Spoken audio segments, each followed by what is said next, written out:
I'm Brendan Anderson, and we're here at Madison Square Garden where the 4-0 Cal Bears are going to play the #1 team in the nation, the Duke Blue Devils, also at 4-0. So this will be a good test for the Cal Bears. Obviously honored to be a part of the tournament. It's a great field. We have 5 freshmen on our team that have never played a road game, quite frankly, ever, and their first chance away from home is against the #1 team in America in Madison Square Garden. So a big stage, obviously. I thought we got off to a good start. Duke, I thought the difference in the game was their ability to rebound the ball, and it was a concern of ours going in. They're bigger, more athletic than we are, and they're an excellent basketball team, and they just pounded us on the backboard. And subsequently, we got in some foul trouble, and we just couldn't overcome those two things. I feel like it was a special opportunity for us. Madison Square Garden is an exceptional place. It's historically sound, and it was just a great opportunity for us to come in and play against the #1 team in the country. Obviously the result wasn't what we wanted, but we're just going to have to bounce back and get better.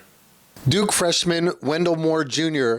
got the starting nod to cover Cal's leading scorer, Matt Bradley, who's been averaging over 20 points a game.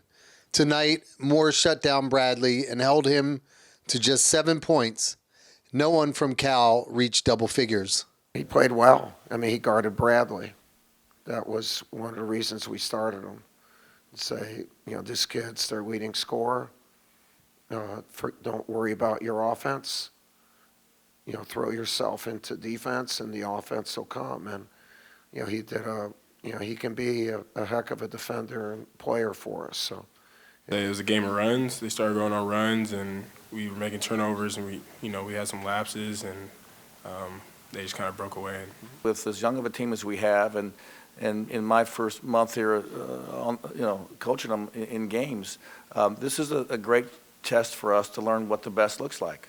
And we have to, today was a great measuring stick to see, how we measured up against the best. And we played in different spurts with them evenly, but we didn't sustain it. I think it was mainly just us. I give credit to Duke. They're a really good team right now.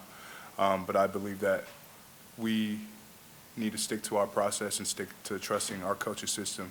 And I feel like there were some plays where we had a little mental lapses, but I feel like once we clean those up, we'll be good to go. I mean, we came here to win the game, quite frankly. And I'll look back at it and say we probably should have won the game. Now we would have had to play with perfect decision-making to do that and better blockouts and so forth. But this was a great measuring stick for us to see what great teams look like and how we can adjust and grow to become competitive or more competitive with these teams and ultimately beat them. And so we have to use that as a measuring stick, and that's what we'll do. They're very well coached, very well organized, and there's a reason they're #1. There will be a quick turnaround for Cal and Duke. Cal will face number 22 Texas, while #1 Duke will square up against Georgetown in the 2K Empire Classic Championship game tomorrow night at Madison Square Garden. Thank you for joining me tonight. I'm Brendan Anderson with KDOL. We'll catch you on the rebound.